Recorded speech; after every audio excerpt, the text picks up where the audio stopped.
አብሌው እየፈጠልኩኝ ነበር ሲያው እኔ ከሱ ጋር ሰላተኛው ነበርኩኝ አይደለም ይላል የመጀመሪያ ዓለም ሲፈጠር አለኮ ሲፈጠር ነው አይልሽ ሲፈጠር ዓለም ሲፈጠር ባፈጣጣልም ነው በመፍጠልም አንድ ሊሆን ሆነ ሰላተኛው ነበርኩኝ ብሎ ነው ላስሙ የገለጸውና ምሳሌ ያሳይ ያ ሰላተኛ በልጁ ነው የሚሰራው አይልሽ አብኮ በልጁ ነው የሚፈጥረው ለዛ ነው ከዛ አንፃር ነው እስከምትለዋን ኃይለ ቃል በደንብ አስተውያት ሊንዳ እስከ ማለት አባቱ ስራን መስራት ከጀመረባት ሰዓት ጀምሮ እስካሁን እሰራለሁ እያለ ነው እስከምትለዋን ኃይለ ቃል በምን ተረዳሻት እስቲ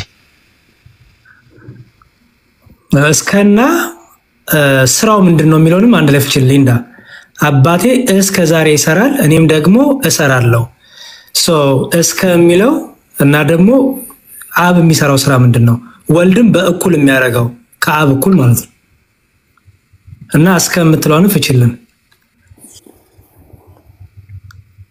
ያላማ ብቻ አይደለም የሚለው ላሳይሽ ነው አዎ በአላማ በእውቀት በፈቃድ አንድ ነው በመስራትም ደግሞ አንድ ነው መስራት ደግሞ ባህሪ ነው መስራት ደግሞ የመለኮት ባህሪ ነው የአምላክ እንደ መገለጫ ነው ያ እንትን እንዳይላት በቃ ችግር የለም ሊንዳ ያይበቃሽም ምናልባት እነዚህን ጥቅሶች ያዥና ሰሚራም ስላለሽ ሷም ጥያቄ ስላላት እንደዛ ይሆንና አንድ ትንሽ ይፈቀደኝ መጨመር ፍተት ለማምጣት እሺ መልካም አንድ ጥያቄ ልጠይቅሽ አንዴ የመስላት አንዴ የሚጮህ ነገር አለ አንቺ ጋር ነው እሺ ሊንዳ ክፈቻውና ይሄን አንዴ መልሽልን ካልሆነ ወይንቶ ከዛ ሐሳብ ካለ እንማማር ይሰጥሽና ብዙ ጥቅስ ነው የሰጠንሽ አር ጽፈሽ ከሆነ አላቅ የጻፍኩኝ ነው ነው ያስኩኝ እስካሁን ዮሐንስ ላይ ነበር ከዛ በፊት አባቴ እስከዛሬ የሰራ ማለት ነው እስከዛሬ ይሰላል ማለት አሁንም ስላውን አላቆመም ነው ያን እስከሚለው ምኑን ያሳያል እስከ ነበለበት ድረስ እየሰላ መሆኑን ያሳያል ትናንት በፊትም ይሰራል አሁንም ይሰራል ማለት ነው እኔም ደግሞ እሰራለሁ ይላል እሺ ምን ይያለ ነው ክርስቶስ እኔም ደግሞ ሰላለው ሲል እሱም እየሰላ እንደሆነ ነው የሚናገረው አባቱ እኩል አባቱ የሚሰራውን ወልዱም ይሰራል ማለት ምን አልከኝ አሊዲ እኩል አባቱ የሚያደርገውን ሁሉ ወልድም ይሰራል አይደል ምክንያቱም ይኸው አባቴ እስከዛሬ ይሰራል እኔም ደግሞ እሰራለሁ እያለ ነው አባቴ የሚሰራው እኔ እሰራለሁ አባቴ በነበረበት ዘመን በሚሰራበት ዘመን ሁሉ እኔም እሰራለሁ አብሬ እሰራለሁ እያለ ነው አይደል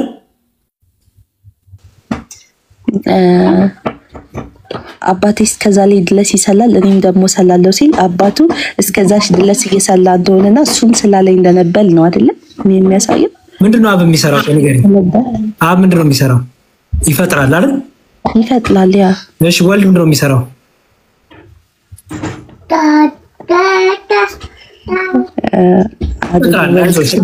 ሊከብዱ ይችላል ግን ይፈጥራል ምክንያቱም አብም ይሰራል እኔም እሰራለሁ እያለ ነው አብ ፈጣሪ ነው ወልድም እንዲህ ፈጣሪ ነው አብ ሁሉን አድራጊ ነው ወልድም ሁሉን አድራጊ ነው ምክንያቱም ምን ይያለ ነው አባቴ እስከሚለው ባይዘዌ ቅድመ ዓለምና ድህረ ዓለምን ሁሉ ያሳያል ከዛም ደግሞ እስከ መጨረሻው ማለት ነው አልፋና ኦሜጋነትን ያሳያል ከርሱ ጋር ደግሞ አብሮ ወልድም ይሰራል ኦኬ ዮሐንስ ላይ ነው ያለው ዮሐንስ 17 ላይ ዮሐንስ ወንጌል ምዕራፍ 5 ቁጥር 17 ለዚህ ማስረጃው አብሮት እንደነበረ ላሳይሽና በቃ እንጨርስ አብሮት እንደነበረ ማስረጃ ላሳይሽ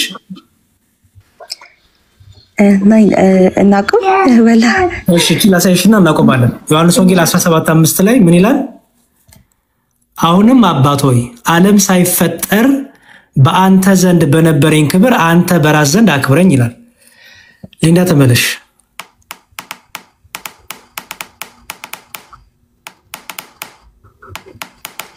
አለሁ እየጻፍኩኝ ስለሆነ ነው እሺ ምን ማለት ነው ዓለም ሳይፈጠር ማለት ማንም ሳይፈጠር ማለት ነው ዓለም ሳይፈጠር በአንተ ዘንድ በነበረኝ ክብር ይላል ዓለም ሳይፈጠር ካንተ ጋር ነበርኩ ይላል ነው አይደለ ወልድ ዙርለ አይዋ በአንተ በነበረኝ ክብል እያለ ነው። በነበረኝ ካለ ከአባቱ ጋር ነበር ማለት ነው። ያ በክብሉ ነበር። በክብሩ ነበር ማለት ነው። ጎበዝ በክብሩ ነበር ማለት ነው። ክብር የተባለው ምንድነው እዚህ ጋር?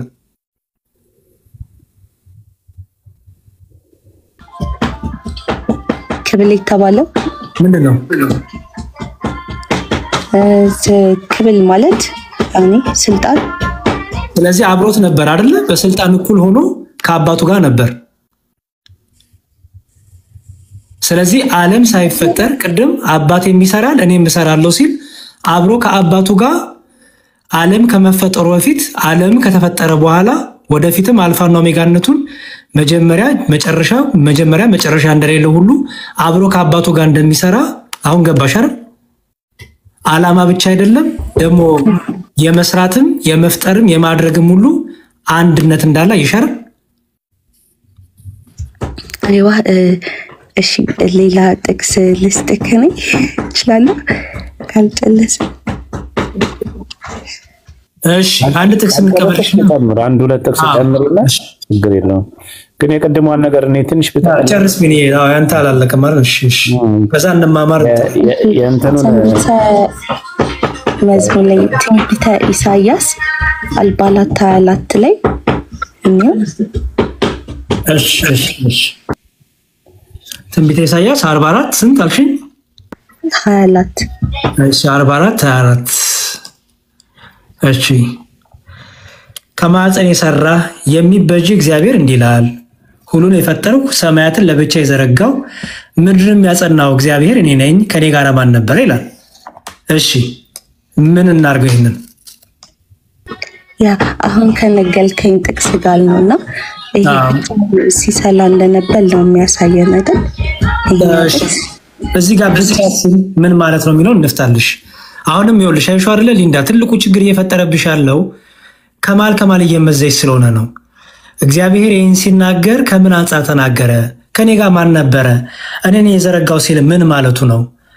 አይ እዚህ ጋር እኔ ብቻ ነኝ የሰራሁት ከኔ ጋር ማን ነበር ሲል ልጁ አልነበረም ማለት ነው? አይደለም። ምክንያቱም ዓለማቱ ላይ የተፈጠሩት በልጁ ነው ስለሚለን አስተዊ ዓለማቱ ላይ የተፈጠሩት በልጁ ነው ይላል። እሱ ላሳይሽና ሜላ መሰለሽ እዚህ ዕብራውያን ላይ ከዛ ወደ ቢኒ ወይ ወደ እንትና ልክሻለሁ። እሺ ከጥንት ጀምሮ እግዚአብሔር በብዙ አይነትና በብዙ ጎዳና ለአባቶቻችን በነቢያት ተናግሮ ሁሉን ወራሽ ባደረገው ደግሞ ዓለማትን በፈጠረበት በልጁ ይላል። እሺ ዓለማትን በፈጠረበት በልጁ። ስለዚህ ዓለማቱን የተፈጠሩት በማን ማለት ነው? በልጁ ነው። ታዲያ እግዚአብሔር ማን አብሮኝ ነበር ሲል አይ የባህሪ ልጅ አልነበረም እያለ ነው? አይደለም። ምክንያቱም ዓለማቱ የተፈጠሩት በልጁ ነው ስለሚል። ስለዚህ ምን ማለት ነው የሚለውን ወይ ቢኒ ወይ እንማማር አንዳቸው አብራሩልሽ። ቢኒ በዛው ሐሳብን ጨርስና አብራራላት። ያ ልጠቅለልና በቃ እኔ ልውጣ። እሺ የቀደሙ በቃ ይቅር፣ ሌላ ጊዜ እናወራለን። እሺ ከኔ ጋር ማን ነበረ ሲል አው ከእግዚአብሔር ጋር ማንም የለም፣ እግዚአብሔር እኮ ብቻውን ነው። እኛም እንኳን አንድ እግዚአብሔር ነው ያለው ነው የምንለው ሊንዳይ። ያ ማለት ግን የአንዱ እግዚአብሔር አንድ ነጠላ አካል ነው ያለው አይደለም ማለት አይደለም እኮ እንደዛ አይደለም። ምሳሌ 8ን ክፈትልኝ አንዴ። ምሳሌ 8 ከቁጥር 23 ጀምሮ እንትን ልበልሽ። አው እግዚአብሔር ብቻውን ነው፣ ከሱ ሌላ አምላክ የለም። ክርስቶስ ሌላ አምላክ አይደለም። ሌላ አምላክ እኮ አይደለም ክርስቶስ። መንፈስ ቅዱስም እኮ ሌላ አምላክ አይደለም፣ አንዱ አምላክ ነው። ምሳሌ 8 አልከኝ ልጻፍ። ምሳሌ 8 ከቁጥር 23 ጀምሮ ያወነብልሻል። ምሳሌ 8 ከቁጥር አንበብላት። እሺ ተመለሽ ሊንዳ። ያው እኔ እኮ እዚህ ጋር አለልሽ እኮ ትሰማለሽ እየጻፈች ነው። ችግር የለውም ስለሚጽፍ ነው። እሺ የጠየቅ ችግር የለውም። ከጥንቱ ከዘላለም ጀምሮ ተሾምኩ፣ ምድር ከመፈጠሩ አስቀድሞ ቀላያት ገና ሳይኖሩ እኔ ተወለድኩ፣ የውሃ ምንጮችም ገና ሳይፈልቁ፣ ተራሮች ገና ሳይመሰረቱ፣ ኮረብቶች በፊት እኔ ተወለድኩ፣ ምድሪቱም ሜዳውን ገና ሳይፈጠር የመጀመሪያው የዓለም አፈር እያለ ይቀጥላል። ዋና ሰራተኛ እስከሚለው ቀጥልና ከዛ በኋላ ታቆመዋል። እሺ ሰማዮችን በዘረጋ ጊዜ አብሬ ነበርኩ፣ በቃላያት ፊት ክበብን በደነገገ ጊዜ፣ ደመናትን በላይ ባዘጋጀ ጊዜ፣ የቀላያን ምንጮች ባጸና ጊዜ፣ ለባህርም ዳርቻን በወሰነ ጊዜ፣ ውሃ ከተዛዙ እንዳልፍ የምድር መሰረት በመሰረተ ጊዜ፣ የዛን ጊዜ እኔ በእርሱ ዘንድ ዋና ሰራተኛ ነበርኩ፣ እለት እለትም ደስ አሰኘው ነበር በፊቱ ሙሉ ጊዜ ደስ ይለኝ ነበርኩ ደስታዬ በብዙ ተረለው ይላል እሺ አይሽ ስለዚህ አሁን እግዚአብሔር ብቻውን ነው ብቻዬን ነኝ ሲል አሁን ቃሉን እና መንፈሱን ከኔ ጋር አይደሉም ይያለ አይደለም በነገራችን ላይ ቃሉ ነው ኢየሱስ ክርስቶስ የእግዚአብሔር ቃል ነው ግን አካላዊ ስለሆነ ነው መንፈስ የምንለው መንፈስ ቅዱስ የሚለው የእግዚአብሔር መንፈስ ነው ግን አካላዊ ስለሆነ ስለዚህ እግዚአብሔር ከቃሉና ከመንፈሱ ለይተሽ ልታውቂው ማቺ ከቃሉና ከመንፈሱ ለይተሽ እግዚአብሔር ማን ነው ብለሽ ነው የምትናገረው ስለዚህ ከኔ ሌላ ማንንም የለም ብሎ ሲናገር ከጣዖት አንፃር ነው ጣዖታውያን ፈጣሪ ናቸው ብለው የሚያስቡ ሰዎች ስላሉ እነሱ ፈጣሪ አይደለም ከኔ ሌላ ፈጣሪ የለም እኔ ነኝ አምላክ ይያለ ነው እዛው ጋር ቢኒ አውዱን ቢነበብላት ከጣዖታት አንፃር እንደሆነ ምናልባት የኛ ማብራሪያ መስልሽ ምን ይላል መሰለሽ ሊንዳ ቤል ተዋረደ ናባው ተሰባበረ ጣዖቶቻቸው በእንስሳትና በከብት ላይ ተጭነዋል ሸክሞቻቸው ለደካማ እንስሳ ከባድ ጭነት ሆነዋልና ተጎነበሱ በአንድነት ተዋረዱ ሸክሙን ለማዳን አልቻሉም ራሳቸውን ግን ተማረኩ እናንተ ያዕቆብ ቤቱ የእስራኤል ቤት ቅሬታ ሁሉ ከሆድ ያነሳዋቸው ከማዕፀን የተሸከምኳቸው ስሙኝ እስከ ሽምግልና ድረስ እኔ ነኝ እስከ ሽበትም ድረስ እሸከማቸዋለሁ እኔ ሰርቻለሁ እኔ ማነሳለሁ እኔ እሸከማለሁ እኔ ማድናለሁ በማን ትመስሉኛላችሁ ከማንስ ጋር ታስተካክሉኛላችሁ እንመሳሰል ዘንድ ከማን ጋር ታስተያዩኛላችሁ ወርቁን ከኮረጀ የሚያይሽ ከምድር ከጣዖታት ጋር ማለት ነው ወርቁን ከኮረጀ የሚያፈሱ ብሩንም በሚዛን የሚመዝኑ እነርሱ አንጥረኛውን ይቀጥራሉ እርሱንም አምላክ አድርጎ ይሰራዋል ለዚያም ያጎነብሱለታል ይሰግዱለታል ለምኑ ለጣዖታት ማለት ነው በጭንቃቸው ላይ አንስተው ይሸከሙታል በስፍራውም ያደርጉታል ከዚያም ይቆማል በዚያም ይቆማል ከስፍራውም ፈቀቅ አይልም ሰውም ወደ እርሱ ቢጮህ አይሰማም ምኑ ጣዖቱ ማለት ነው ከመከራውም አያድነው ይህን አስቡና አልቅሱ ተላላፊዎች ሆይ ንስሐ ግቡ ልባችሁንም መልሱ እኔ አምላክ ነኝና ሌላ አምላክ የለምና የቀድሞውን የጥንቱን ነገር አስቡ እኔ እግዚአብሔር ነኝ እንደ እኔ ያለ ማንንም የለም በመጀመሪያ መጨረሻውን ከጥንትም ያልተደረገውን እናገራለሁ ምክሬ ትጸናለች ፍቃዴም ሁሉ እፈጽማለሁ እላለሁ ይላል እኔ አምላክ ነኝና ሌላም የለምና ሲል ምድር ላይ እነሱ ከሚገዟቸው ጣዖታውያን አሁን ቢኒ እንዳለሽ እነሱ ተሸክመዋቸው ይሄንን ይሰማል እያሉ አንጥረኛውን እያነጠሩ በወርቅ ለብጠው የሚያመልኳቸው ጣዖታት የምትሏቸው ከኔ ጋር የተካከሉ እኔ ብቸኛ አምላክ ነኝ ያለ ምድር ላይ እነሱ ከሚያመልኳቸው ከአህዛብ አማልክት እርሱ የተለየ አምላክ እንደሆነ እስራኤላውያን ከአህዛብ አማልክት አንዱ ነው ብለው እንዳያስቡ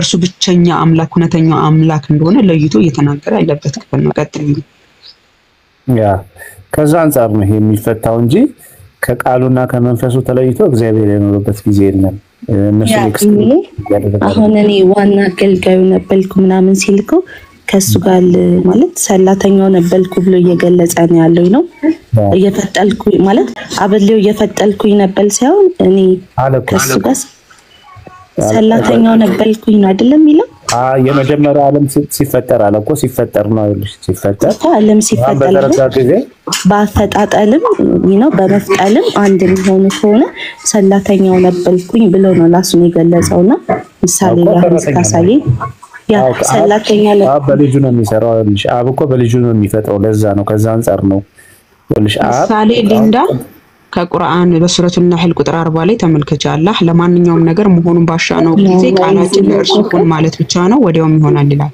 አላህ በምኑ ነው የሚፈጥረው በቃሉ ያ ቃሉ ፈጣሪ አድራጊ ነው እዚህ ጋርም ጥበብ ክርስቶስ ኢየሱስ አድራጊ መሆኑን ከእርሱ ጋር አድራጊ መሆኑን ለአብ ብርሃን ይሁን ሲል ብርሃን የሚያደርገው እርሱ እንደሆነ ስራን የሚሰራ መሆኑን እየተናገረ ዋና ሰራተኛ ነበርኩ አለኮ ሊንዳዬ የምድርን ወሰን ምድርን በፈጠረ ጊዜ ውሃዎች ከልካቸው እንዳያልፉ በደነገገ ጊዜ አለ እንግዲህ ዋና ሰራተኛ ማለት እኔ ነኝ ስሰራ የነበረው አለ አሁን ይሄ በጥበብ መልኩ ነው የተቀመጠው ለሰዎች እንዲገባ አድርጉ የክርስቶስን ሰሪ አምላክነት ወይም ደግሞ ከአብ ጋር አብሮ ይሰራ እንደነበረ አስቀድሞ እንደነበረ ሊንዳ የምትናገሪው ካለ ተናገሪና እኔ እናገራለሁ የኔ አሁን ላይክ አሁን ምንም ነገር ማለት ፈጣሪ ነው ኢየሱስን ፈጣሪ ነው ወይም አምላክ ነው ምንል ከሆነ ሁሉም ማድረግ ይችላል አብሎ ነው ዓለምን የፈጠላት ሰማይና ምድርን የዘለጋት አብሎ ነው ስለዚህ የመፍለድም ስልጣን አለው ማለት ነው አይደለም አዎ ሰው ታዲያ የዮሐንስ ወንጌል 5:30 ላይ እንዳችን አንዴ ይቅርታት እየዘለች ስለሆነ አንድ የተጀመረው ነገር ልቅ እያለ ተለጣውና አሁን ሰላተኛ ነበልኩ ታጥሏል ሁሉንም በልጆቹ ዘልግታል አሁን ሊንዳ ቆይ ይኸውልሽ አሁን ጥቅስ ከዘለለማ ምንም የምትዩ ነገር አይኖርም አሁን በመፍጠር በስራ አንድ ነው የሚለውን እያሳየንሽ ነበር አሁን ደግሞ ወደ ፍርድ ከመጣሽ ደግሞ ፍርዱንም ደግሞ እናያለን አሁን እዚህ ጋር አንድ ነገር በጣም ጥቅል አድርገሽ ለፊ ከጥቅስ ከዘለለ ምንም የምትዩ ነገር አይኖርም እሺ የዛን ጊዜ በእርሱ ዘንድ ዋና ሰራተኛ ነበርኩ አለሁ እያለ ነው አይደል ሊንዳ አብሬ የሰራው ነበር እያለ ነው አይደል ያ ሰላተኛ ሰራለው የሚል አካል እኔነት አለው ወይስ የለም አለው ሰላተኛው ነበልኩ ሲል አብሬ ይሰራሉ ማለት ነው ስለዚህ አባቴ ከጥንትም ይሰራል ቅድመ ዮሐንስ ወንጌል ላይ አብ እስከ ዛሬ ይሰራል እኔም ደግሞ እሰራለሁ ሲላውን ገባሽ እንደሆነ ምክንያቱም አብሮት የነበረ እንደሆነ አሳየሽ ምክንያቱም አብሬ ይሰራ ነበር ይላል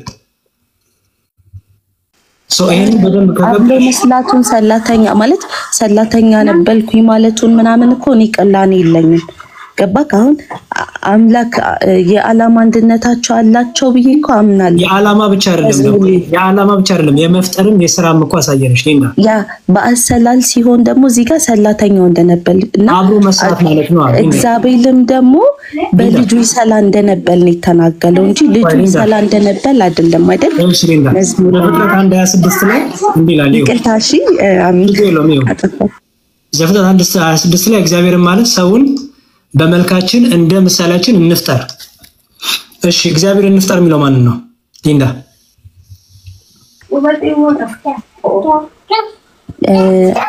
በምሳሌያችን እንፍጠር የሚለው ማን ነው እግዚአብሔር መላእክትን ነው ኖ ሰዎችን ነው ሰዎችን ሰው ካልተፈጠረም ገና ከመጀመሪያው ሳይ ያኔ እግዚአብሔር ማለት በመልካችን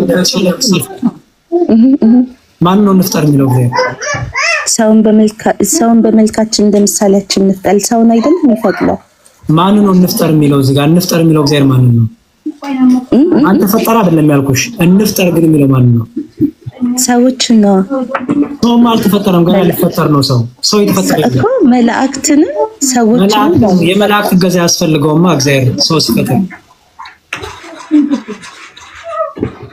ኦኬ አልገባችም አልገባ እሷ እያለች ያለችው የሚፈጠሩትን መላእክትም ሰዎችም ነው እንፍጠር ያለው እግዚአብሔር ብቸኛ ያልሆነ ማለት ሌላ አካል አብሮት እንዳለ የሚያመለክት ቃል ነው እንፍጠር ሲል አብሮት ደግሞ የሚፈጥር የሚሰራ አካል እንዳለ የሚያመለክት ቃል ነው የሚለውን እንትን ሊያስይዝሽ ነው ሊንዳ ያቆም እንፍጠር ሲል አንድ አይደለም ያለው ሰውን ነው ሊንዳ ሰዎችን ቢሆን ነው እንፍጠር የሚለው ብዙ ቁጥር በኋላ ላይ ለሰዎች ስለሆነ ለሰዎች ይመጣል ሰውን ካለው ግን አንድ ሰው ስለ አንድ ሰው ከተናገረ በኋላ እንፍጠር ሲል ደግሞ ራሱ ብዙ መሆኑን ነው የሚያሳየው ለምሳሌ አንቺ የሆነ ነገር እንብላ ብለሽ ብትናገሪ ብዙ መሆናችሁ ነው የሚናገረው አይደል ወይም እንስራ ስቲ የሚሰራ ስራ አለ እናንተ ግን ብዙ ናችሁ የሆነ ስራ እየሰራችሁ እናንተ ብዙ ናችሁ አሁን ሰውን እንፍጠር ሲል ያ እንፍጠር የሚለው አካል አንድ አይደለም ብዙ ነው እያለሽ ነው ተናጋሪው አካል እሱ ብቻ አይደለም ሊንዳ እግዚአብሔር ፍጥረትን በመፍጠር ላይ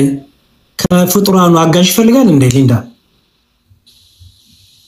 ከፍጡራኑ አጋዥ ይፈልጋል ሲፈጥር ፍጥረት ኖ ለመፍጠር አጋዥ አይፈልግም እንፍጠር የሚለው ማንን ነው አሁን የሚፈጠረው ሰው ሊፈጠር ነው ያን ሰው ለመፍጠር ግን እግዚአብሔር ምን አለ ሰውን በመልካችን እንደ ምሳሌያችን እንፍጠር ነው የሚለው እግዚአብሔር ማንን ነው እንፍጠር ብሎ ያናገር ያለው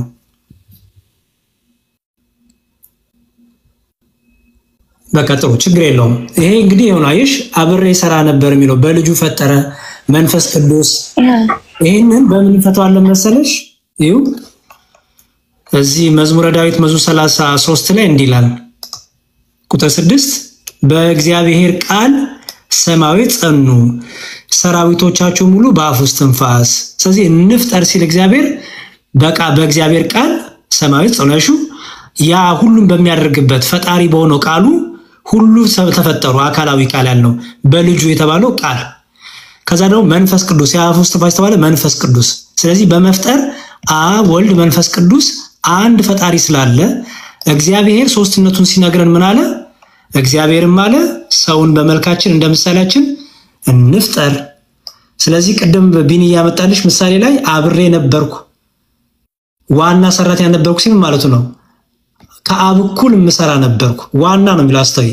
ዋና ማለት ዋናው ማለት ነው። ስለዚህ ከአብ እኩል ሰራ ነበር ዓለማትን አብ ሲፈጥር እኔም ነበርኩ እኔም ፈጥር ነበር እያለ ነው። ምክንያቱም በመፍጠር አብም ወልድም መንፈስ ቅዱስም አንድ ስለሆነ እነዚህን የሰጠንሽን ያዢና በቃ አይገስ እንዳይበዛብሽ ቢኒ ሐሳብን ጠቅልና በሌላ ቀን ደግሞ ይዣለሁ። አሪፍ ቢኒ ሐሳብ ይዣለሁና መጽሐፈ ኩፋሌ 4 ላይ በጣም ብቻውን አይሆን ዘንድ የሚላሉ አይደለም ወይስ ይብቃኝ? ችግር የለም ሌላ ቀን መቀጠል እንችላለን። ሀብሽን ችግር የለውም። ይብቃሽ ካላችሁ ችግር የለም። ትንሽ ነገር መጨመር ፈልጌ ነበረ። እሺ እና እስካሁን እንግዲህ ብዙ ጥቅሶችን ተመልክተናል። ቃለ ሕይወት ያሰማችሁ መዝሙር ያሬድ ቢኒም እንዲሁም ይቅርታ ቀጥል ራሴን አተልቅሃለሁ ብዬ ሚውት አልነካው። ሶሪ እሺ ይቅርታ ወንድማለም ቆይ ትልቁ አይላርክ ችግር የለውም። ይቅርታ በጣም ምንም ችግር የለም። አሁንና እስካሁን ብዙ ጥቅሶችን አይተናል። አምላክ ብቻ ሊያደርገው የሚችሉ ነገሮች ማለት ነው። ኢየሱስ ክርስቶስ ፈጣሪ መሆኑን የሚገልጹ ብዙ ጥቅሶችን አይተናል። ከዓለም በፊት መኖሩን፣ ዓለም ሳይፈጠር በፊት መኖሩን ብዙ ነገሮችን አይተናል እና እስካሁን ግን ያልተዋጠላት እንዳየሁት ከሆነ ሊንዳ ኦኬ ይሄንን አምኛለሁ ግን አምላክ መሆኑን አልተቀበልኩም አይነት ነገር ስትል ነበረ። እንደ ምሳሌ የሚያነሳችው የሆነ መልአክ ላኪ ምናምን ብላ የገለጸችው ኤግዛምፕል ነበረ። እሱም ላይ ቢኒም ጠይቋት ነበረ። ግን የሆነ አይ ቲንክ ያልተረዳሽው ምንነትና ማንነት ላይ ነው። ይሄን ኮንሰፕት በጣም የተረዳሽው አልመሰለኝም። እሱ ምንድነው ምንነትና ማንነት ይለያያል። ምንነት አንቺ አሁን ሰው ነሽ፣ ልጅ ካለሽ የምትልኪውም ልጅ ሰው ነው። ኦኬ ይሄ ምንነት ነው። ከሰውነቱ የሚቀንሳል ብሎ የጠየቀሽ ይሄንን ነው። እና ስለ እግዚአብሔርም ስናወራ እግዚአብሔር የሚለው ኮንሰፕት ምንነቱን ገላጭ ነው። በዋንነት አብ እግዚአብሔር ተብሎ ሊጠራ ይችላል። ኢየሱስ ክርስቶስ አብን እግዚአብሔር ብሎ ሊጠራው ይችላል። ያው እግዚአብሔር ስለ ይሄ ልክ አዳም ባይዘው ነገሩ እንዳላሰፋ እንጂ አዳም የሚለው ለምሳሌ አዳም የሚለው ቃል በዕብራይስጥ ታርሙኛላችሁ መዝሙር ያሬድ አዳም ማለት በዕብራይስጥ ሰው እንደማለት ነው። ትርጉሙ ማለት ነው ሰው እንደማለት ነው። እኔ ሰው ነኝ እኔ አዳም ነኝ ማለት እችላለሁ። አዳም ወንድሜ ምናምን ሲባል ይታወቃል አይደል በስንግባባ ስንነጋገር እና ከዛ አንፃር ነው ኢየሱስ እግዚአብሔር ነው ስንል እንጂ ኢየሱስ አብ ነው አላልንም። እስካሁን ብዙ ጊዜ ያርሙሻል እኛም እኮ አላልንም እኛም እኮ ኢየሱስ አብ ነው አላልንም ሲሉሽ ነበር። እና ከዚህ አንፃር ነው ኢየሱስ እግዚአብሔር ነው ስንል ልክ አሁን ልጅሽ ሰው ነው እንደሚባለው ነው ለሰው ደግሞ ማለት ነው። ለእግዚአብሔር ደግሞ ወይም ለመለኮታዊ አካል እግዚአብሔር ወይ ደግሞ አምላክ የሚለውን ቃል እንጠቀማለን። እና የእግዚአብሔር ልጅ ሲባል እሱም እግዚአብሔር ነው ምንለው ከዚህ አንፃር ነው። የሰው ልጅ ሰው ነው እንደሚባለው የእግዚአብሔርም ልጅ እግዚአብሔር ነው ወይም የአምላክ ልጅ አምላክ ነው ፓፓ ሐሳቡ ማለት ነው። እና ይሄንን ሐሳብ ደግሞ ምናልባት እስልምና ላይ ትንሽ ባሁን ካለሽበት ሁኔታ እስልምናው ላይ ጠለቅለሽ ከሆነ ይሄንንም ሊያስረዳሽ የሚችል ሐሳብ አለ። ምናልባት እሱ መጥቀስ ካለብኝ እሱ ምንድነው ለአራህማን ልጅ የለውም እንጂ ቢኖረው ይሄንን ማማይም ከዚህ በፊት አንስተዋለች እና ግልጽ ይሆንልሻል ብዬ አስባለሁ። ለአራህማን ልጅ የለውም እንጂ ቢኖረው እኔ ለልጁ የተገዦች መጀመሪያ ነኝ በላቸው የሚል ሐሳብ አለ። ይሄ ምን ማለት ይመስልሻል? ተገቢ ስለሆነ ነው። አራህማን ማለት የአምላክ ስም ወይ አላህ ስም አይደል? አላህ አምላክ ከሆነ እውነተኛ አምላክ ብቸኛ አምላክ ልጅ የምታምኚው አምላክ ልጅ ካለው ልጁን ትገዢለታለሽ ነው። ልጅ የለውም እንጂ ቢኖረው ትገዢለታለሽ። ልብ በይ ቢኖረው ራሱ አላህን ብቻ ነው የምትገዙ አይደለም። ቢኖረው ትገዢው ነበር ልጁን። ለምን? መገዛት ተገቢ ስለሆነ ማለት ነው። እና ለአምላክ ልጅ መገዛት ያልተገቢ ነው። በባህሪው ገዢ ነው ማለት ነው ልጁም ማለት ነው። ለዛ ነው እንጂ አምላክ ባይሆን ወይም ፍጡር ቢሆን ከጊዜ በኋላ የተፈጠረ ፍጡር ቢሆን ተገዙለት አይልም ነበር አላህም ወይም አምላክም ማለት ነው። መገዛቱ ተገቢ ስለማይሆን ተገዙለት አይልም። እና ይሄንን በዚህ ተስማማለሽ? ግልጽ ነው እስካሁን ያልኩት ነገር ያስማማናል? መልካም እሺ። ለአምላክ ልጅ ቢኖረው ለልጁ ትገዣለሽ? በአጭር አገላለጽ መገዛት ማለት ማምለክ ነው። ማምለክ ማምለክ። አይ ኦኬ በቃ በዚህ ስላስቃለ ግልጽ እንዲሆንልሽ ማለት የኔ ሐሳብ እንዳይመስልሽ። የተፍሲሩም የቁርአኑም ሁሉም አጠቃላይ ሐሳብ ይሄ ነው። ትንሽ ብዙ ደቂቃ አልፈጅም እየተሰማችሁ ከሆነ ያ እስልምና ቁርአን ላይ ከመሰማል ድምጼ ወደ እስልምና ሄደን ከምናይ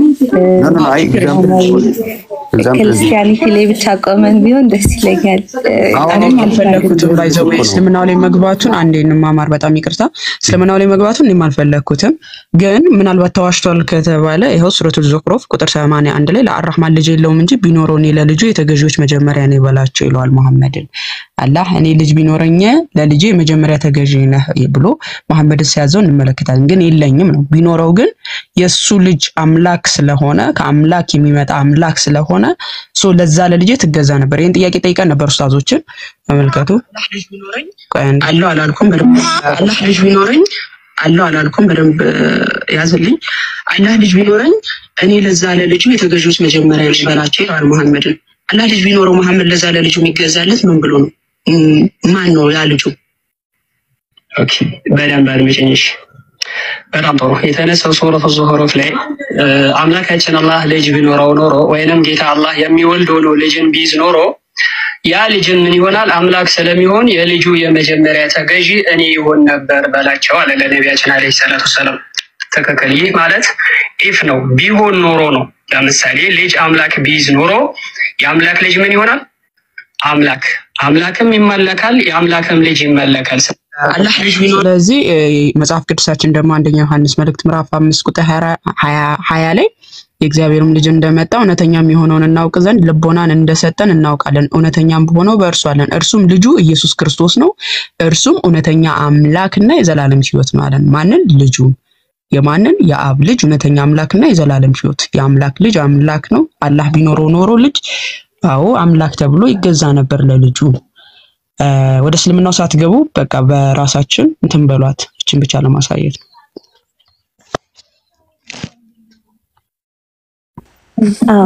ያቆምንበት ላይ ብንቀጥል መዝሙር ላይ አደከምኩት፣ ግን እኔ ሐሳቡ ይጠቅልና እኔም ጠቅዬ በተለይ የክርስቶስ መገለጥ ምን እንደሆነ አብ ልጁን ላከ ስንል ወልድ ደግሞ በአብ ተላከ ስንል ፍቅርን የሚያሳይ የአንድነትን የፈቃድ አንድነትን የሚያሳይ ነው እንጂ አንዱ በላጭ አንዱ ታናሽ፣ አንዱ የበላይ አንዱ ታዛዥ አንዱ አዛዥ በሚል ሴንስ አይደለም።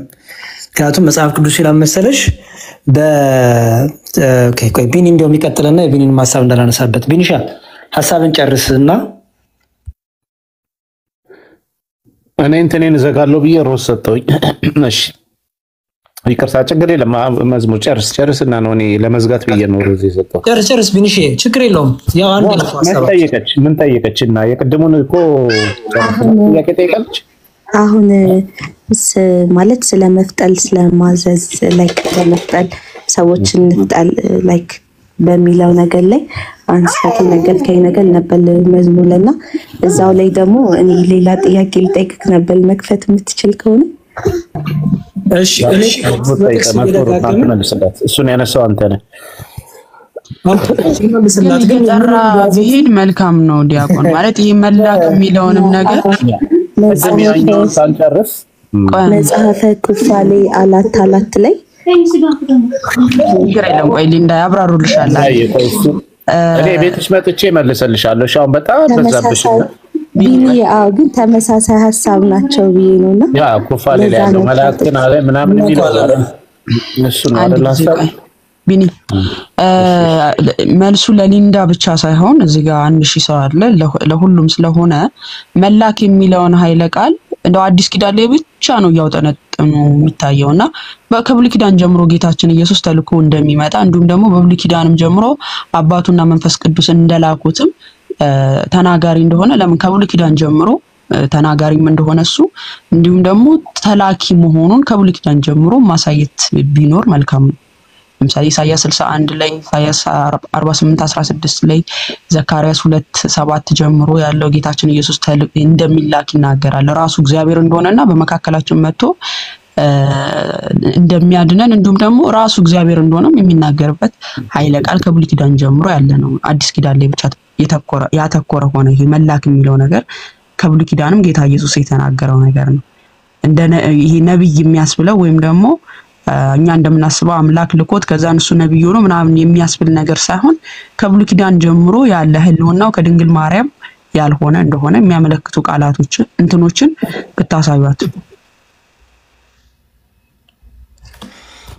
አሁን ብዙ ቦታ ረገጠንና እንትን ሆነ ማማዬ። ለዚህ ነበረ ቅድም እያንዳንዱ ነገር እየጨረስን እያንዳንዱ ነገር በደንብ አንሷን መቀበሏን ቼክ እያደረግን መረዳቷን አይ ቲንክ ብዙ ጥቅሶች ያዘጋጀችው ስላለ በቃ እሷ ያን እንትን ማለት ነውና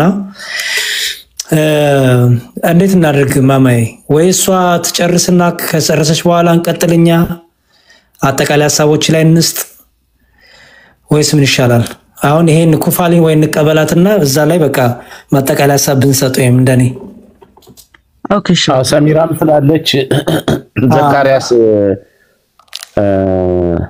8:8 ብቻ ሳያትና ማሜ ላለችው ከዛ በኋላ ወደ ማጠቃለያ እንስጥና ሊንዳዬ እኔ ቤት መጥቼ መልስልሻለሁ ጥያቄዎችሽን ማለት ነው። በተቻለ ማዕቀብ መጽሐፍ ቅዱስ እየከፈትኩኝ ችግር የለም። ከዛ አሁን ብዙ ነገር ስለሆነ ሐሳብ ተበታተነ አንዱ ላይ እርግጥ ብለን ሳንጨርሰው እዛም ስለሄድን ሐሳብ ስለተበታተነ ነው። ችግር የለም። ያለብሽን ጥያቄዎች በጠቅላላ መጠየቅ ትችያለሽ። ግን ዘካርያስ እንት ላታለብኝ 8:4 መሰለኝ የሰራዊት ጌታ እግዚአብሔር እንዲላል ነው 4:8 ይቅርታ 4:8 በቃ የእግዚአብሔር ቃል ወደ እኔ እንዲህ ሲል መጣ። አዎ አሁን ይሄን ተመልከቼ እንግዲህ እግዚአብሔር ቃል ምን አይነት እንደሆነና ኢሳይያስ 48:16 ጀምሮ ከ12 ጀምሮ ስንታነብላትና ይበቃታል። አንበብላት የእግዚአብሔርን ቃል ወደ እኔ እንዲህ ሲል መጣ። የዙራቤል ልጆች ይህን ቤት ተክሶ ልጽፍ ነው ነገራት ያሬዲ። እሺ ትንቢተ ዘካርያስ ምዕራፍ 4 ከቁጥር 8 ጀምሮ ማለት ነው። በብሉይ ኪዳን የእግዚአብሔር ቃል አካላዊ እንደሆነ የሚያሳይ ነው፣ ማንነት እንዳለው። እሺ የእግዚአብሔርን ቃል ወደ እኔ እንዲህ ሲል መጣ። የዘሩባቤል እጆችን ይህን ቤት መሰረቱ፣ የእርሱም እጆች ይፈጽሙታል። የሰራዊት ጌታ እግዚአብሔርም ወደ እናንተ እንደላከኝ ታውቃላችሁ። ልቀጥል ቢኒ? አዎ አሁን የሚናገረው እግዚአብሔር ቃል ነው። የእግዚአብሔር ቃል ወደ እኔ እንዲህ ሲል መጣ ብሎ የእግዚአብሔር ቃል ምን እያለ እየተናገረ ነው?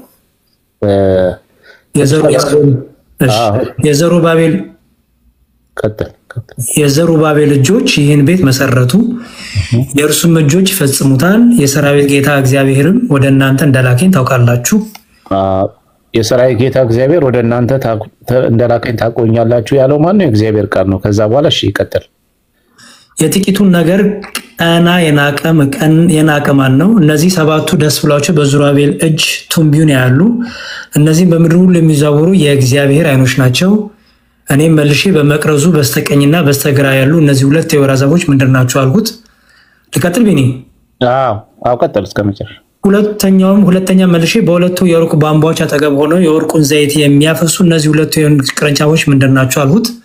እርሱ መልሶ እዚህ ምን እንደሆኑ አታውቅምን አለኝ። እኔም ጌታዬ ሆይ አላውቅም አልሁት። ሁሉ ጌታ እሺ። ስለዚህ አሁን ከላይ ጀምሮ የእግዚአብሔር ቃል ወደ እኔ እንዲህ ሲል መጣ ብሎ የእግዚአብሔር ቃል ከዘሩባቤል ጋር ሲነጋገር እናያለን ማለት ነው። ደግሞ መልሼ እኔ እንደዚህ ያልኩት ይላል። እሱም መልሶ ደግሞ እንደዚህ ይሄን አታውቅም ወይ እያለ ይለኛል ይላል። ስለዚህ የእግዚአብሔር ቃል ራሱ በብሉይ ኪዳን አካላዊ ነው፣ ማንነት አለው። ከነቢያት ጋር ይነጋገር፣ ነቢያትን ይልክ ነበር፣ ነቢያትን ይነጋገር ነበርና ምንድነው ኢሳይያስ 48 ከቁጥር 12 እስከ 16 አንብብላትና ብሉይ ኪዳን ላይ ክርስቶስ ከመምጣቱ በፊት ማን ነበረ? በእርግጥ ክርስቶስ የሚለው ስም በኋላ በስጋ ነው የወጣው፣ ግን ማን ነበር የሚለውን ያሳይሽና ከዛ ይበቃሻል ይመስለኛል። ሲበዛ ጥቅስም ትንሽ ይምታታብሻል አንቺ። እሺ ቁጥር 16 12 ጀምሮ ይሻላል። ያዕቆብ ሆይ የጠራህንም እስራኤል ሆይ ስማኝ፣ እኔ ነኝ፣ እኔ ፊተኛው ነኝ። እኔ ኢሳይያስ 48 ከ12 እስከ 16 እሺ ያዕቆብ ሆይ የጠራህን እስራኤል ሆይ የጠራውም እስራኤል ሆይ ስማኝ፣ እኔ ነኝ፣ እኔ ፊተኛው ነኝ፣ እኔም ኋለኛው ነኝ። እጄንም ምድር መስርታለች፣ ቀኝም ሰማያትን ዘርግታለች። በጠራኋቸው ጊዜ በአንድነት ይቆማሉ።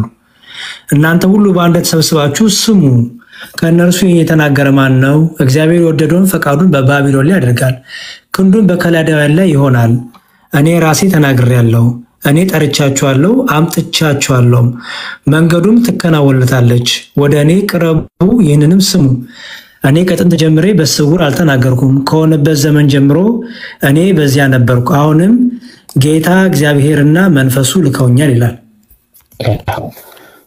በቃ ሶስቱን አካላት እዚህ ጋር በግልጽ አስቀምጦልሻል። እንደ አካላይ ጀምሮ ሲናገር የነበረው አንድ አካል አለ፣ ሰማይ ምድርን የፈጠረ ያዕቆብን የጠራ ሰማይን በጠራው ጊዜ በፊቱ የሚሰበሰብ የአምላክነት ባህሪ ያለው እሱ ይወርድና ቁጥር 16 ላይ ከጥንት ጀምሮ እኔ በስውር አልተናገርኩም፣ አሁንም ከሆነበት ጊዜ ጀምሮ እኔ በዛ አለው ይልና አሁንም ጌታ እግዚአብሔርና ማን መንፈሱ ልከውኛል ይላል። ጌታ እግዚአብሔር እንዳለ መንፈሱ በመንፈሱና በጌታ እግዚአብሔር የተላከ ሌላ ደግሞ ሰማይና ምድርን የፈጠርኩ ብሎ የሚናገር አካል አለ። ሶስቱን አካላት እዚህ ጋር ያስቀምጥልሻል። ተልኮ መምጣቱን ክርስቶስ ይሄ ስለ ክርስቶስ የሚነገር ነው።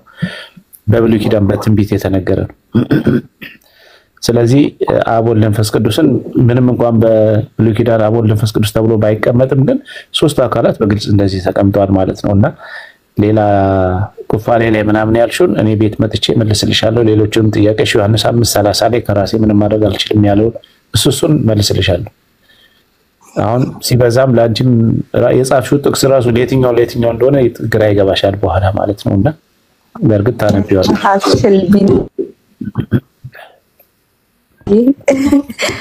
እሺ ይበቃል ካላችሁኝ መልካም። የሆነ ነገር ጀምሬ ማቆም አልችልም እና መጽሐፍ ኩፋሌ ላይ ያለውን ነገር ልትመልስልኝ ደስ ይለኝ ነበር። እዛ ላይ ስላቆም እሺ ልመልስልሽ ያሬ ግሬ ነው የሚያው ይሄ የኩፋሌ መጽሐፍ ትርጓሜያችን ነው ከከነ መጽሐፉ ማለት ነው። ቃሉ ንባቡ የሚለው ምንድነው? እሺ ወይ በለን እግዚአብሔር ለና እግዚአብሔርም ለእኛ ነገረን። እንግዲህ ለእኛ ነገረን የሚለውን አይደለ ሊንዳ ጥያቄሽ? ያ አላት ላይ ለእኛ ነገረን የሚለው ብዙ ጊዜ የምትረዱት እናንተ ምንድነው? ያው እዛ እንፍጠር የሚለው መላእክትን እንደዚህ ነው፣ ይሄው ማስረጃው ነው የምትሉት። ታዲያ እዚህ ጋር ግን እግዚአብሔር ለእኛ ነገር ያለው ማን ነው ሲል አዳም ብቻውን ይኖር ዘንድ አግባብ አይደለም አለ። እንደ እርሱ ያለ ረዳት እንፍጠርለት እንጂ ፈጣሪያችን እግዚአብሔር በአዳም እንቅልፍን አመጣበት፣ እሱም ተኛ። አሁን አስተዊ እግዚአብሔርም ለእኛ ነገረን ያለው በሙሴ በኩል ኦኬ። ያንን መጽሐፍ ኩፋሌን ሲያስቀምጥልን ያንን ታሪክ ያንን መጽሐፍ ወስዶ ያንን ታሪክ ወስዶ ዘጋቢው ከዛ ላይ ስለዘገበ ወይ ራሱ ዘጋቢው ማለት ነው። ኩፋሌ የተከፈለ ማለት ነው። ባይዘወይ ሰው የተከፈለ ነው። ያንኑ ቃል በዛ ቃል ላይ ነገረን። በኦሪት ዘፍጥረት ላይ ባለው ቃል ነገረን፣ በኦሪት ዘፍጥረት ላይ ባለው መጽሐፍ ነገረን የሚለውን ክፍል ለማያዝ እግዚአብሔርም ለእኛ ነገረን ብሎ አመጣ እንጂ እኛ ብሎ ፍጥረ የሆነ ሰዎች በዛ ጊዜ አስቀድሞ ተፈጥረው ሰዎች በዛ ጊዜ አብረው ሆነው ከአዳም በፊት ሰው ተፈጥሮ ከዛ በኋላ በቃ እግዚአብሔር ለነሱ በሉ ሌላ ሰው ደግሞ ሊፈጥር ነው ብሎ ማለት አይደለም። ምክንያቱም ለእኛ የሚለው ሰው ነው ካልሹ አያስኬድም። ለምን? ከአዳም በፊት የተፈጠረ ሰውም የለም። ኦኬ። ጸሐፊው ደግሞ ለእኛ ብሎ ደግሞ መላእክትን አይደለም እየተናገረ ያለው። ስለዚህ በዘፍጥረት ቅድም ባነበብ ነው በዘፍጥረት በሙሴ ላይ አድሮ በዘፍጥረት ላይ ባለው ክፍሉ ነገረን። ኦኬ። ስለዚህ እግዚአብሔርም ለእኛ ነገረን ሲል እኛ በዛ ጊዜ ኖረን እግዚአብሔር አዳምን ሊፈጥር ስለፈለገ እኛን አማከረን ለማለት አይደለም። ኦኬ። በዘፍጥረቱ መጽሐፉ በቀደመችው መጽሐፉ ነገረን። ምክንያቱም ኩፋሌ ከዛች የተከፈለች መጽሐፍ ስለሆነች በዛ ለእኛ ነገረን ሲል በዛ መጽሐፍ ነገረን ምኑን? እግዚአብሔር እንዴት እንደሰራ እግዚአብሔር እንዴት እንደፈጠረ ለእኛ ነገረን። ምን ብሎ አዳም ብቻ ይኖር ዘንድ አግባብ አይደለም አለ። አይሹ አለን አይልም። አስተዊ አዳም ብቻውን ይኖር ዘንድ አግባብ አይደለም አለን አይልም። አለ ነው የሚለው። ለእኛ ነገረን ብሎ አለን ማለት ነበረበት አይደል ሊንዳ? አይደል? እየሰማሁኝ አለ። አይሹ ለእኛ ነገረን ብሎ በመጽሐፉ የነገረንን ከዛ ደግሞ ምን አለ ደግሞ እግዚአብሔር አዳም ብቻ ይኖር ዘንድ አግባብ አይደለም ማለት እንደርሱ ያለ ረዳት እንፍጠርለት እንጂ ቅድም ምን አለን? እንፍጠርለት ሲል ቅድም እንፍጠር የሚለው ሳይተሻለ አይሹ ይው ምን እዚህ ጋር ወወደ የእግዚአብሔር አምላክ ህድም ተላዕሌሁ ወኖመ ይላል። ፈጣሪያችን አይሹ ፈጣሪያችን እግዚአብሔር በአዳም እንቅልፍን አመጣበት፣ እሱም ተኛ። ከአጥንቶቹ መካከል አንድ አጥንትን አንስቶ ሔዋንን ፈጠራት። አይሹ አሁን ከአጥንቶቻችን መካከልም አላለም። የመጀመሪያው ሰው አዳም ስለሆነ አጥንት ያለው ኦኬ ስጋም ያለው አዳም ነው። ሌላ ፍጥረት አይደለም። ይሄ እዚህ ጋር እኛን አማከረ ወይ እኛን ነገረን የሚለው እንዲያው አማከረን ወይ ምናምን ሌሎቹንም ፍጥረት አማከረ የሚል ሳይሆን በዛ በመጽሐፉ ነገረን። አስቀድሞ በኦሪት መጽሐፍ በዘፍጥረት መጽሐፍ እንዴት ፍጥረት እንደፈጠረ ነገረን። ኩፋሌ የተባለበት ምክንያት እንዲያውም ላስረዳሽ። ኩፋሌ ማለት እንደሆነ ከራሴ እንዳላወራው ራሴሽ ይሄው መጽሐፈ ኩፋሌ ነው። እሺ ምን ይላል? ይሄው መግለጫው ላይ ኩፋሌ ማለት ነው ይላል። እሺ ዝንቱ ነገረ ኩፋሌ፣ ይህ የኩፋሌ ታሪክ ነው። ኩፋሌ ማለት ዘተከፍለ እምኦሪት፣ ከኦሪት የተከፈለ ማለት ነው ይላል። አይሹ ከኦሪት የተከፈለ ወይም ከኦሪት የወጣ ማለት ነው። ስለዚህ አስቀድሞ ነገረን የሚለው በኦሪት መጽሐፍ ነገረን እያለው ነው። ገባሽ አይደል ሊንዳ? እያዳመጥኩኝ ነው። ያ ማለት ነው ነገረን የሚለው በዛ በኦሪት በነበረው በቀደው መጽሐፍ ነገረ። ምክንያቱም እቺ ኩፋሌ ከኦሪት ተከፍላ የወጣች መጽሐፍ ስለሆነች የኦሪቱን የምታብራራ ስለሆነች ኩፋሌ የተባለችበትን ምክንያት በዚህ ትርጉሙ ነው። እንዲሁም ሌላ እውቀትም ሰጠውሽ። ኩፋሌ ማለት ዘተከፍለ ከሚለው ወጣ ነው። ኦሪት ከኦሪት የተከፈለች ማለት ነው።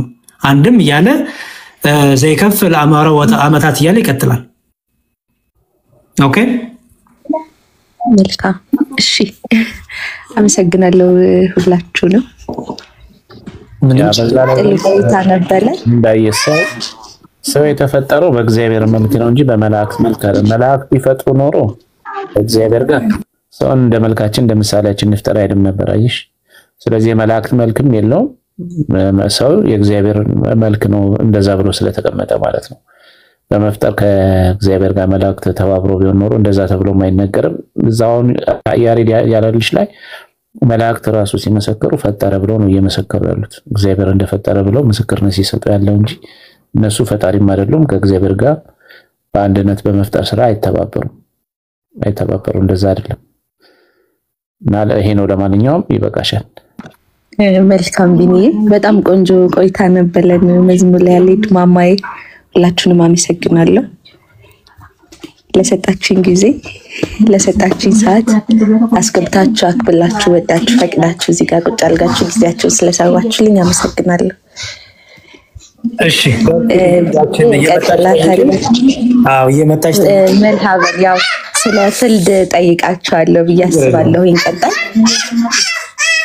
የኢየሱስ ክርስቶስ መፍለድ ይችላል። አሁን መፍጠልን አየን አይደለ? ይችላል በሚለው ከዛ ደግሞ መፍለድ ስለይ ይችላል የሚለውን ነገር ልናያለን። ያው የአምላክነት ባህሊ ነው መፍጠልም መፍለድም የሱ ስልጣኖች ናቸው፣ የአምላክነት ባህሊ ናቸው ብዬ ስለማምን በዛ ዙሪያ እናያለን። አመሰግናለሁ በጣም። እሺ እሺ እመጣለሁ። እሺ አመሰግናለሁ። እንማማር። በጣም ቃሉ ታሰማለን። አሪፍ ፖይንት። እሷም አይ ቲንክ በደንብ ተረድቷለች። እንዲሁም ጥሩ ሀሳብ ጥሩ ነገር ነው ያነሳው። እናመሰግናለን። ከሌሊቱ 9 ሰዓት ሆነብን። እኔ ቢኒ ስንት ሰዓት እንደሆነ ባላቅም 8 ሰዓት ከሌሊቱ። እሷ እኮ ቁርአኑን አታንሱብኝ ስላለች ነው። አይ ይሁን ይቻላል፣ ጥሩ ነው እንጂ ቁርአኑን ሳናነሳ የኛን መመለሳችን አንዳንዴ ያስፈልጋል። ግን አታንሷለች ማለት ይሄኛው ላይ ቃሪት ያሰማልን በድጋሚ መዝሙር በጣም አሪፍ ነው። እንማማር። እሺ በጣም ኢምፕሬስድ ሆኛለሁና አሪፍ ነው። አጭር በሆነ ግን ብዙ ነገር የያዘ ነገር የነገርከንና ቃል ታሰማለን። አሚን ያብራሰማን። ግን እዚህ ጋር አሁን እኔ ማለት ፈልገው የሆነ ሰው ለመረዳት እስከገባ ድረስ የሆነ ኮመን ግራውንድ አይደለም የሚያስፈልገን ማለት እንዲህ ካተጠቅሱ ወይ ደግሞ እንዲህ ካላር እንዲህ መስፈርት አላስፈላጊ መስፈርት መውጣት ያስፈልገን ያላወቅኩም እንደዚህ እንዳትጠቅሱ እንደተባለ አለባት ነው እንማማር ከሌላው አሁን ተስሎ እንደዛ ነው ያን በርደኑን ለመቀነስ ነው እንጂ ብዙ እንኳን አይመስለኝም። ኦኬ ለመረዳት እስከሆነ ድረስ የሆነ ኤግዛምፕል ይሆናል ብሎ የተቀመጠ ነገር ካለ በቃ በዛ ላይ መነጋገርና ሐሳብ ያንዱን ሐሳብ ለመረዳት መሞከር ነው እንጂ እንዲህ ሳትል እዚህ ጋር ሳትጠቅስ ይሄን ሳትል ምናምን ብሎ በቃ የሆነ የቃላት ጨዋታ ነው የሚመስለው። በዛ እንድታስቡበት ሌሎቻችሁ አይ እንትን እኮ ነው ምን መሰለህ ጥበብ ያስፈልጋል ባይዘው ዕውቀት ብቻ ስላለንም አንዳንዴ ያለ ቦታውም ከሆነ ከነዛ ሳይድ ያለውንም ደግሞ ድካም ያለባቸውን ፈተና ጫና ሙሉ አንደርስታንድ ያደረገ ሌቭል ወርደንም ያንንም አንደርስታንድ ባደረገ መልኩ ማንሳትም ይቻላል። በጣም ኒኮ እስማማለሁ እኮ ኮምፔር ማድረጉ ግን በጣም ብዙ ፈተና ስላለባቸው በውስጥ በጣም ብዙ ጫና ስላለ እኛን አንደርስታንድ ጋር እኔ መጽሐፍ ቅዱስ ራሱን ችሎ በደንብ ቆሞ ማስረዳት ይችላል። ይሄንንም ማሳየት በራሱ ይሄን እንዲያውቁ ማድረግ ትልቅ ኦፖርቹኒቲ ነው። ሁለተኛ ብዙ ጊዜ አይነገራቸውም ይሄ ሁሉ አይነገራቸውም። ሶ የተነገራቸውን ነገር መጀመሪያ